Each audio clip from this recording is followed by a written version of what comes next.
এই অজুর বিষয়ে আমাদের বেশ কিছু ত্রুটি, বেশ কিছু ভুল ভ্রান্তি হয়ে থাকে। অজুর যে ভুলগুলো হয়তো আপনিও করেন, আমরাও করছি প্রতিনিয়ত, কিন্তু জানি না। এখন একটা সমস্যা হলো, আমরা আজকাল বেশিরভাগ লোক অজু করি হলো টয়লেটের মধ্যে, আর টয়লেটের মধ্যে আল্লাহর নাম নেওয়া নিষেধ, ঠিক না? ঠিক, টয়লেটের মধ্যে আল্লাহর নাম নেওয়া নিষেধ, জায়েজ নাই। তাহলে আমাদের অজু যদি টয়লেটে, আপনার বাথরুমের ভেতরে যে কি করি, অজু করি, তাহলে আমি বিসমিল্লাহ বলতে পারবো না, কারণ আল্লাহর নাম নেওয়া বাথরুমে নিষেধ, টয়লেটে নিষেধ। আবার বিসমিল্লাহ না বললে আমার অজুটাও পূর্ণাঙ্গ হচ্ছে না, তাহলে আমি করবোটা কি? অজুর যে ফজিলত, অজুর যে ফজিলত মুসলিম বর্ণিত হাদিসে আসছে, নবী সাল্লাল্লাহু আলাইহি ওয়াসাল্লাম বলেছেন, যে ব্যক্তি পরিপূর্ণভাবে অজু করবে, পরিপূর্ণভাবে অজু করবে, ভালোভাবে অজু করবে, এবং অজুর শেষে কালিমাতুশ শাহাদা যেটা আছে, আশহাদু আল্লা ইলাহা ইল্লাল্লাহু ওয়াহদাহু লা শারীকা লাহু ওয়া আশহাদু আন্না মুহাম্মাদান আবদুহু ওয়া রাসূলুহু, এই কালিমায়ে শাহাদা পাঠ করবে অজুর শেষে, এই ব্যক্তির জন্য আল্লাহ সুবহানাহু ওয়া তাআলা জান্নাতের সমস্ত দুয়ার খুলে দিবেন। তাহলে আমরা বলতে পারি জান্নাতের 8 দুয়ারের সমস্ত দুয়ারের একটা রিমোট এখানে নবী সাল্লাল্লাহু আলাইহি ওয়াসাল্লাম আমাদেরকে বাতলে দিয়েছেন। একটি রিমোট, এই এক রিমোট টিপের সঙ্গে সঙ্গে 8 দরজা সব খুলে যাবে।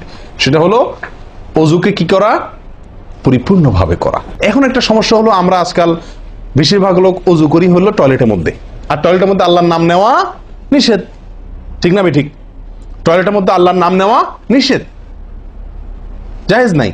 তাহলে আমাদের অজু যদি টয়লেটে, আপনার বাথরুমের ভেতরে যে কি করি, অজু করি, তাহলে আমি বিসমিল্লাহ বলতে পারবো না, কারণ আল্লাহর নাম নেওয়া বাথরুমে নিষেধ, টয়লেটে নিষেধ। আবার বিসমিল্লাহ না বললে আমার অজুটাও পূর্ণাঙ্গ হচ্ছে না, তাহলে আমি করবোটা কি? বলেন, সমাধানের পথ কি? কি করব? কি নিষেধাজ্ঞা অমান্য করে বিসমিল্লাহ বলবো, নাকি আপনার বিসমিল্লাহ ছেড়ে দেব? তাতে তো অজু আবার পূর্ণাঙ্গ হবে না, দুইটাই সমস্যা না? এই জন্য উত্তম এবং সবচেয়ে ভালো হলো অজুটা বাহির করার চেষ্টা করবেন। বেশিরভাগ জায়গাতে, সব জায়গাতে কম বেশ, বাথরুম টয়লেটের ভেতরে যদি বেসিন থাকে, তো বাইরেও টেপ বা বেসিনের ব্যবস্থা থাকে, থাকে না? থাকে না? বিশেষ করে বাসা বাড়িতে অথবা অফিস আদালতে দেখা যায় যে ওই টয়লেটে অনেক সময় আমরা কি করে ফেলি, অজু করে ফেলি। এটা উচিত না, এটা একটা ভুল আমাদের। অজু আমরা করব বাহিরে। কেন? কারণ টয়লেটে অজু করতে গেলে আল্লাহর নাম নিতে হচ্ছে, আর আল্লাহর নাম নেওয়া নিষেধ। সেখানে আমি আল্লাহর নাম নিতেও পারছি না, আর নাও নিতে পারছি না। যদি নেই তাহলে আল্লাহর নাম নিয়ে গুনাহ করছি টয়লেটে, আর যদি না নেই তাহলে আমার অজুটা অপূর্ণাঙ্গ থেকে যাচ্ছে, ঠিক না? ঠিক, এই জন্য আমরা উত্তম হলো অজু করব কোথায়?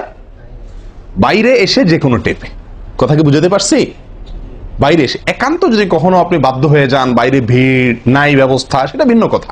আর বাসা বাড়িতে যদি এরকম কোনো বাসা বাড়িতে যে বাইরে কোনো সিস্টেম নাই, আপনার নিজের বাসা না, আপনি ঠিক করতে পারতেছেন না, তো কমপক্ষে বেসিন এবং আপনার টয়লেটের কমোডের মাঝখানে কি দিব,